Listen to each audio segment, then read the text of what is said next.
बिस्मिल्लाहिर्रहमानिर्रहीम। जज़ल्लाहु अन्ना मुहम्मद सल्लल्लाहु अलैहि वआलिहि वसल्लम मा हुआ अहलुहु।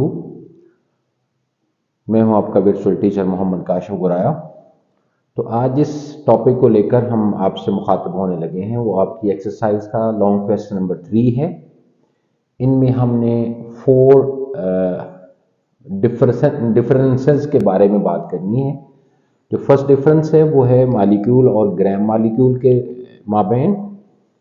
तो आर्टिकल को शुरू करने से पहले अल्लाह से दुआ है कि अल्लाह मुझे इस आर्टिकल को समझाने मेरे लिए आसान कर दे और आपके लिए इस आर्टिकल को समझना आसान कर दे और इस इल्म को हम सब के लिए नफ़ा बख्श बनाए। तो ये तमाम जो डिफरेंस हैं इनको अलहदा हमने इन डिटेल मेरा बेटा हमने स्टडी किया हुआ है और समझाया हुआ है और समझा हुआ है। तो असल में तो ये एक टेस्ट है, क्या हमें इन बातों की बेहतर समझ आ गई है या नहीं आ गई। तो पहला डिफरेंस है मालिक्यूल और ग्राम मालिक्यूल इसके दरमियान या ग्राम मालिकुलर मैस के मामले। तो ये बड़ी डिटेल से हमने ग्राम एटम, ग्राम मालिक्यूल, ग्राम फार्मूला पढ़ा है। तो डिटेल आप लेक्चर्स उनको देख लें। मालिक्यूल जो है और उसकी क्लासिफिकेशन को बड़ी डिटेल से पढ़ा है। तो आप डिटेल लेक्चर जिसने वो सुना है तो वो बस मेरा ये कहना ही काफ़ी होगा कि जब आपने इसमें डिफरेंस करना है, असल में ये एक ट्राई है कि बच्चे में कोई कंफ्यूजन ना रहे। तो इसकी डेफिनेशन आपने मालिक्यूल की पढ़ी है कि ये स्मॉलेस्ट पार्टिकल है किसी भी सब्सटेंस का जो कि इंडिपेंडेंटली एग्जिस्ट कर सकता है और ये केमिकल कम्बिनेशन ऑफ एटम से बनता है।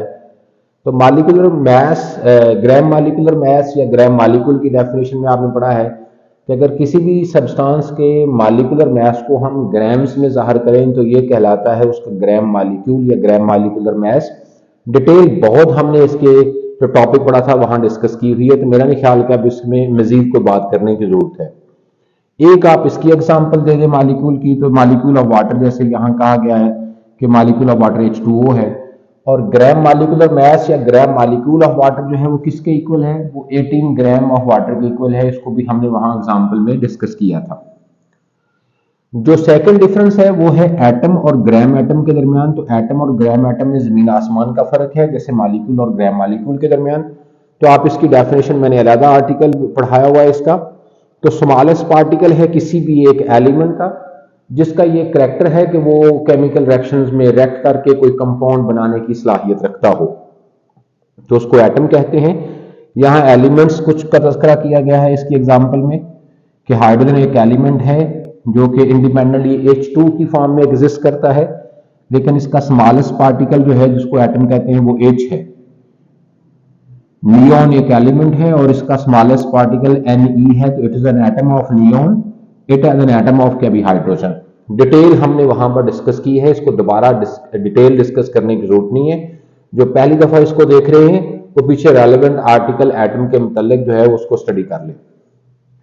ग्राम एटॉमिक मैस या ग्राम एटम, तो अगर किसी एलिमेंट के एटॉमिक मैस को हम ग्राम्स में ज़ाहिर करें तो ये उसका ग्राम एटॉमिक मैस कहलाता है, ये ग्राम एटम कहलाता है। और सेकंड पॉइंट आपने इसकी एग्जांपल का कि ग्राम एटॉमिक मैस या ग्राम एटम ऑफ हाइड्रोजन जो है वो किसके इक्वल है, 1.008 gram of hydrogen is equal to 1 gram atom of hydrogen या it is the gram atomic mass of hydrogen. जो तीसरा डिफरेंस है इसमें, इसको भी हम बात कर चुके हैं, मालिकुलर मैस और मोलर मैस। बार बार आपने इसको अब यूज करना है आगे, तो इसके बारे में अच्छे तरीके से विजन क्लियर कर लें कि किसी भी सब्सटेंस के एक मालिक्यूल का जो मैस होता है उसका मालिकुलर मैस कहलाता है। और इसको कैलकुलेट कैसे करते हैं, इसको मैंने इसका सेकंड टाइप ऑफ डेफिनेशन में भी लिखा है कि मालिक्यूल के अंदर जितने भी एटम्स मौजूद होते हैं उनके एटॉमिक मैसेस को अगर जमा कर लें, सम अप कर लें, तो it will be the molecular mass of that compound. इसके यूनिट्स AMU होते हैं।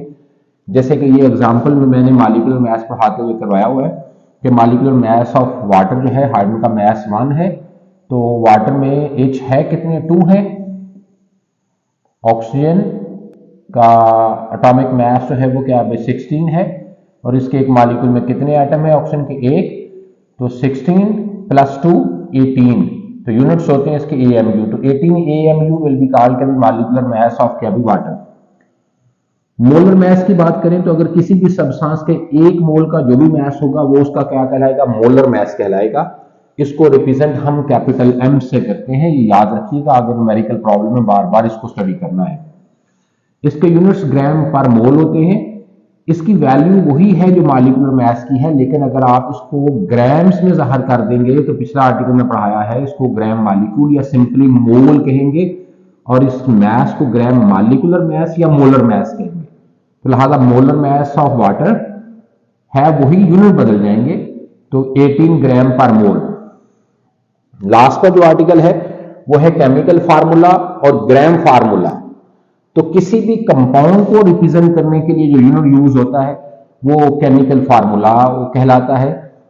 तो ये हमें क्या बताता है कि उस कंपाउंड के अंदर कितने और किस तरह के एटम मौजूद हैं, कितने और किस तरह के एटम मौजूद हैं, जो ये रिप्रेजेंट करे वो क्या कहलाता है, केमिकल फार्मूला ऑफ कंपाउंड। जैसे केमिकल फार्मूला ऑफ वाटर जो है वो H2O है, जो कि बताता है कि वाटर में 2 हाइड्रोजन के एटम्स हैं और 1 ऑक्सीजन का एटम है। ग्राम फार्मूला क्या है, ये वही बात जो आप ग्राम एटम ग्राम मॉलिक्यूल पढ़कर आए हो, डिटेल बात आपने इसका लेक्चर अलग से सुना है। तो अगर किसी आयोनिक कंपाउंड के फार्मूला मास को हम ग्राम्स में ज़ाहिर कर दें तो वही उसके कहलाते हैं ग्राम फार्मूला। जैसे gram formula of NaCl will write equal to 58.5 gram of NaCl। Detail से हम इसके बारे में बात कर चुके हैं, तो ये सिर्फ रिकॉल लेसन था, इसमें समझाने वाली कोई जरूरत पेश नहीं आई, क्योंकि हर चीज को अलग अलग हम पहले ही समझा चुके हैं। तो that's all about that video, that is all about that lecture. अपना ढेर सारा ख्याल रखिएगा, अगले लेक्चर के साथ मिलते हैं, और वो लेक्चर इंशाल्लाह बहुत इंटरेस्टिंग होने वाले हैं। वो सब प्रॉब्लम जो रिलेटेड है न्यूमेरिकल टाइप के प्रॉब्लम्स हैं, उनका सोल्यूशन है।